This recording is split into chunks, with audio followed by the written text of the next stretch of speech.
Doble dagok ang sinapit ng mga residente ng Barangay 160 sa Tondo, Maynila. Sa loob lang ng isang araw, nagkasunog ng 2 beses sa kanilang lugar. Narito ang report ni Mav Gonzalez. Ito alauna ng hapon kahapon nang sumiklab ang sunog sa bahagi ng Barangay 160 sa Tondo, Maynila. Dahil dikit-dikit ang mga bahay, mabilis kumalat ang apoy kasabay ng pagputok ng mga kable ng kuryente. Ang mga residente, tulong-tulong sa pagsalok ng tubig sa kanal para tumulong sa pag-apula ng apoy. Pero marami sa kanila, wala nang naisalba gaya ni Gina. Hindi na ako makapasok kasi nagliyab na yung mga kuryente. Sunog na yung bahay namin. Meron kayo naisalba? Ko lang yung mga papeles ko.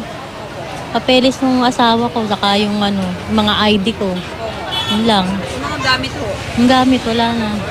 Makikitira raw muna siya sa kaibigan. Ang iba, sa kalsada muna. Si chairman ng mga kubol para dito sa highway po. Diyan po ang magiging settlement nila. Yung iba kasi mayroong mga pamilya doon sa ibang barangay, katulad dyan sa kabilang barangay. Doon meron silang pamilya doon, may kamag-anak sila. Doon sila ngayon nagstay. Pero hindi pa man humuhupa ang kaba ng mga taga rito. Nagkasunog muli sa barangay pasado 10:00 kagabi. Nagbaga po yung pader po ng bahay ko, yung kahoy po. Nagmula po sa may kiskis ng kuryente po sa... Kuryente daw po ng Meralco yun. Kumikiskis sa bubong ko. So, yung yung kumikis na po, dumali po yung apoy sa pader. Sinira nila ang kisame at dingding ng bahay para maapula ang apoy. Pinutol na rin ang kable ng kuryente na mitsa ng sunog.